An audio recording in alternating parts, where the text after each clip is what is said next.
In the previous video, I've shown you a lot of tricks that will enable you to create a game that suits you.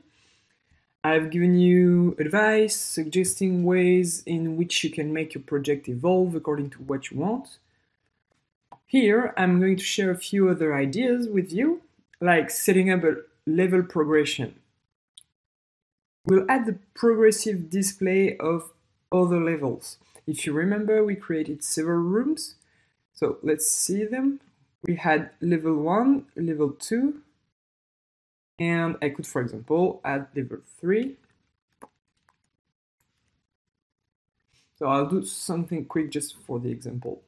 I'll place a level here, and we'll put a different texture on the wall. To do this, I go to the material folder. What do we have? Let's put some yellow walls just to distinguish the different rooms.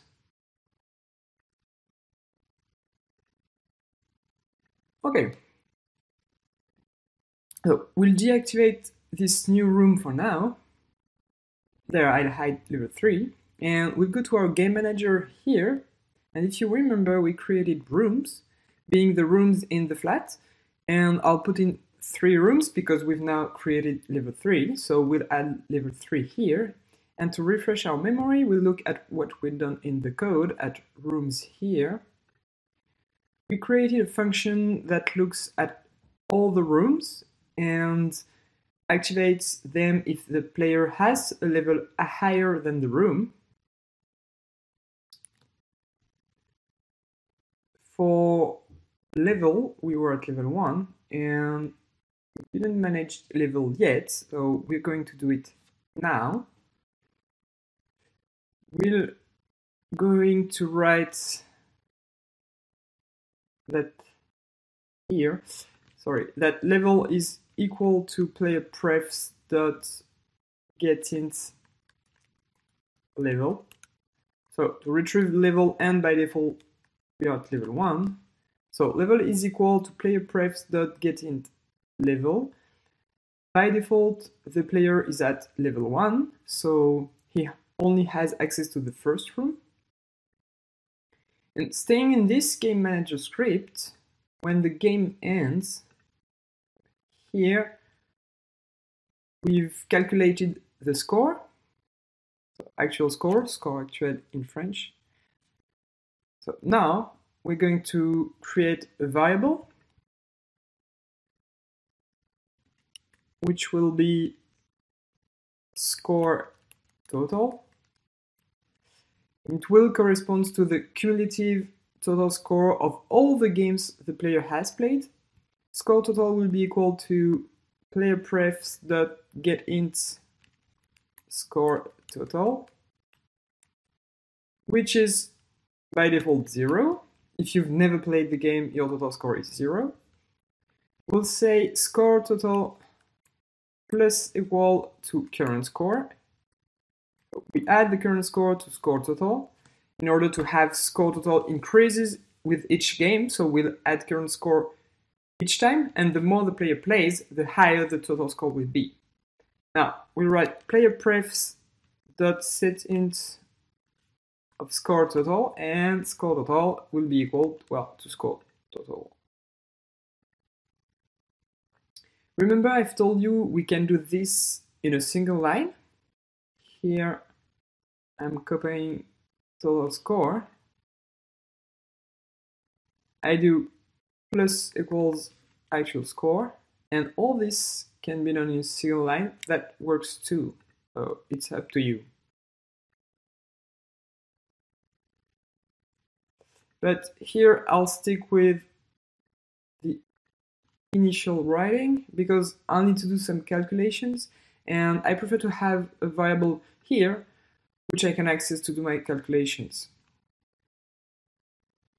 What I want to do here is to calculate the player's current level according to his total score. Let's imagine that the progression we want to set up is, for example, 1,000 points. No, let me think. Yeah, no, let's say I do 1,000 points per level. This means that every 1,000 points, you'll go up a level.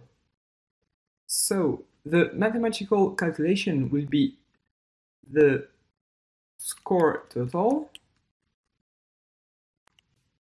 divided by 1,000. If the total score is equal to 2,500, that divided by 1,000 will give 2.5. So the actual level will be 2, because we don't need what's after the decimal point. Okay, so let's write this. We'll write int actual level equals total score total, divided by 1,000. But if we do that, we'll get a float.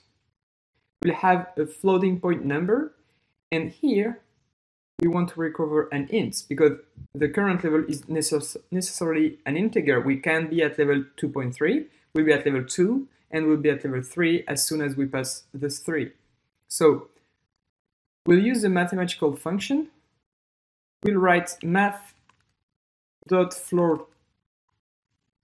to int, which is a mathematical function that allows you to round a number and recover only the whole number part without taking the decimals. So now my actual level will have a value which will be the player's current level according to his total score. We'll save this in memory. What did we write? Level is equal to prefs.getInt level. Knowing that the level must be at least 1, so I'll correct that right away, because if you have 0 experience points, well, then you're bound to have a level of 0. So I'll do +1 to make sure the level is at least 1, and then once we've got the actual level, we'll write playerprefs.setInt level. We store actual level. We've set up a calculation formula for levels, but you can of course change it to suit your preferences. Here I decided that 1,000 points correspond to a level, and every 1,000 points the player will go up a level, which will set up the progression of the levels. And we will have a finite number of levels. We can't create an infinite number of levels unless we're making a procedurally generated game, but in this case I have 3 levels, and the player's level will unlock the rooms, levels little by little, and beyond a certain level, when there's nothing left to unlock, well, it's just before the glory to score and to get the highest score possible. Okay, when we do the restart game, we calculate the current level, which is managed here. We retrieve it. We store it in this value here, and then in the awake, we unlock rooms according to our current level. Let's test this in Unity. I go back here, we'll wait for it to compile. Done. I'll hide level 2.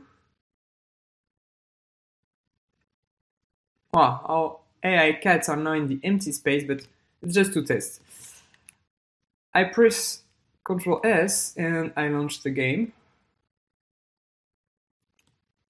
Here I'm on level 1 because I've never played the game. Okay. Okay, so I've got 1,000 points, which means I should now access the level 2. I click on Restart, and it automatically unlocks level 2. I play again, and so I access the new room and its furniture. Now I'm at 1,200 points, which should give me a total of 2,100 points, if my memory serves me right. I do restart, and that unlocks level 3.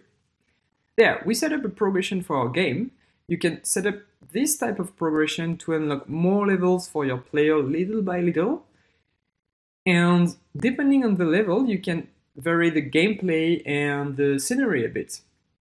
You can, for example, make the player start from different position. So the character is here when he starts on level 1, but if we're on level 2, for example, you can do a shift and place them here, and if you're on level 3, you can do another shift and place them here, and so on. This will add a bit of variation to your game, so it's just an idea. The rest is up to you.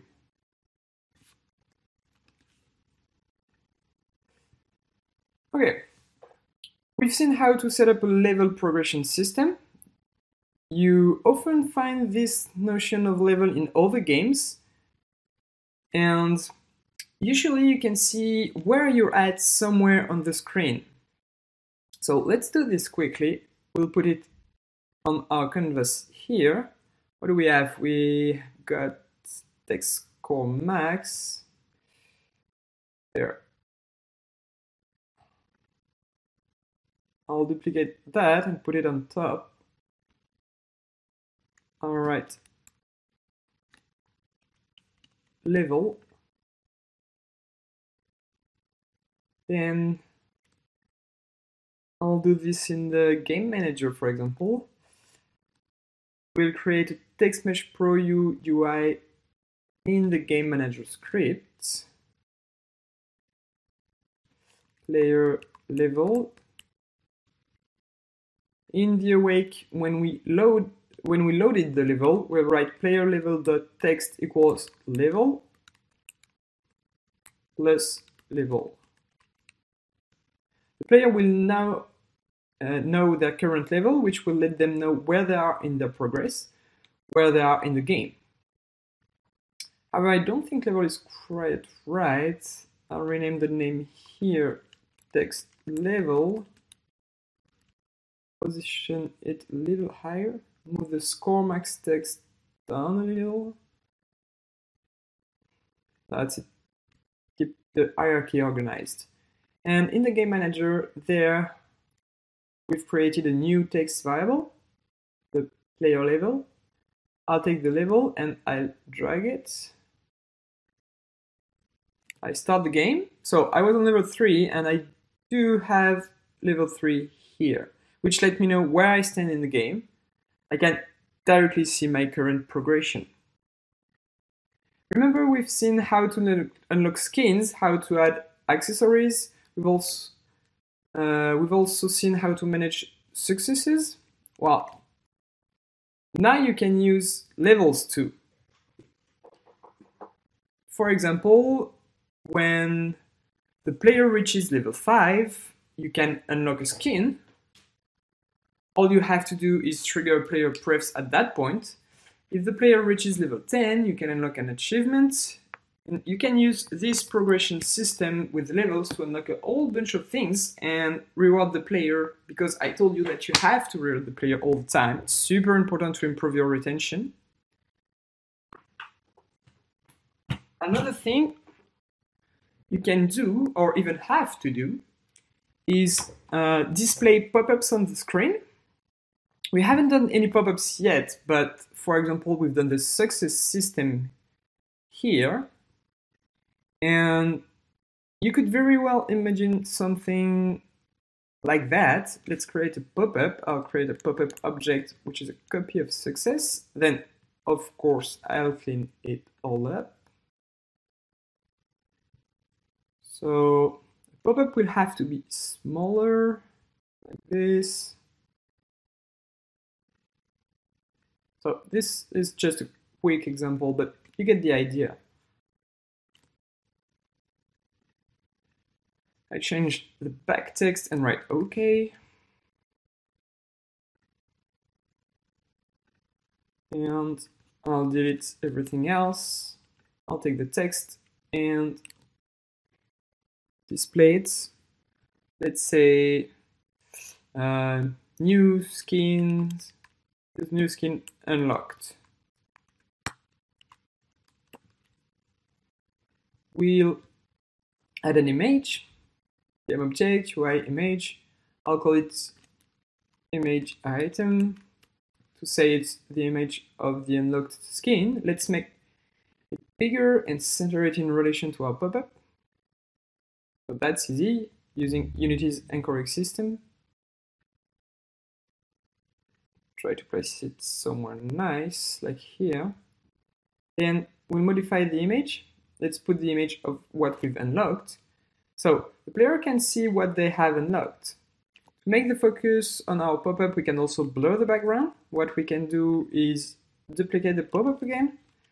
We'll call it dark BG for dark background. We'll delete everything.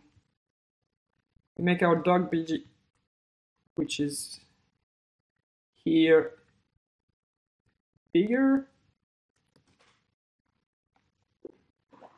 like this.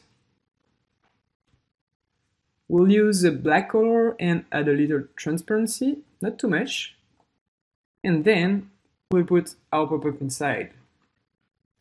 Let's center the pop-up on the screen to make the OK button more accessible with the thumb. Here, you've created a pop-up, and we can even do better. Instead of just having an OK button, what you can do is a system like this with OK on one side. The text is too big for the button. I'll reduce its size a bit. We're at 100, I put 80. So on one side we have the OK button, and on the other you can do something like, sorry, trying to find the right position. So you could add an equip button. When the player sees that they have unlocked something, they'll have the choice between saying, OK, got it, I've unlocked something, that's cool, or they can directly click on the equip button, which will equip the unlocked item. This way the player will always have something new to try out without having to go through the shop or the item menu. Oh, there you go. You got another retention trick. There, just do it nicely. Oh, this was just an example. I'm not going to code this system here because you wouldn't learn anything new. It was just to give you an idea of possible improvements for your game. You have the knowledge to do it if you followed the training properly, and with trial and maybe errors, you'll manage to do it. All you have to do is hide the pop-up. When the player unlocks something, you save the information in player prefs. For example, you save the unlocked skin 1 in player prefs, and when the player arrives in the main menu, you create a script that will check all the player prefs of the unlocked items. You can make a loop, and if you see that item number 1, 2, or 3, etc. is unlocked, you display the pop-up. Your script will check the player prefs and automatically display the pop-up if the item has been unlocked. Then, if it's the case, you write new item unlocked, and to dynamically modify the image, all you have to do is modify the texture here, and you could have a texture array in your script to store skin 1, skin 2, and so on. And depending on the player prefs, you do an if to find out which skin has been unlocked, and depending on it, you'll display texture 1, 2, 3, etc. Exactly as we did for the cat when we equipped the cat with the new texture. It's the same principle, and for the equip button, same. When you click on equip, if it's a skin for the cat, you'll modify the cat's texture. All you have to do is retrieve the number of the skin that's been unlocked to equip the cat with texture 1, 2, etc. These are manipulations we've already seen together. You just need to adapt them here for this use case. And again, it's quite important to make this type of pop-up to show the player that they have unlocked things. It's part of the concept of rewarding the player, unlocking things, showing them that they've done a lot of good things, and so on, to really make them feel good and want to keep playing. You'll find this pop-up system in all hyper-casual games. It's very common.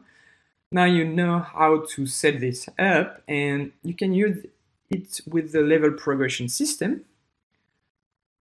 by making sure that every 2 or 3 levels something is unlocked, then you display your pop-up to tell the player, bravo, here's what you've unlocked.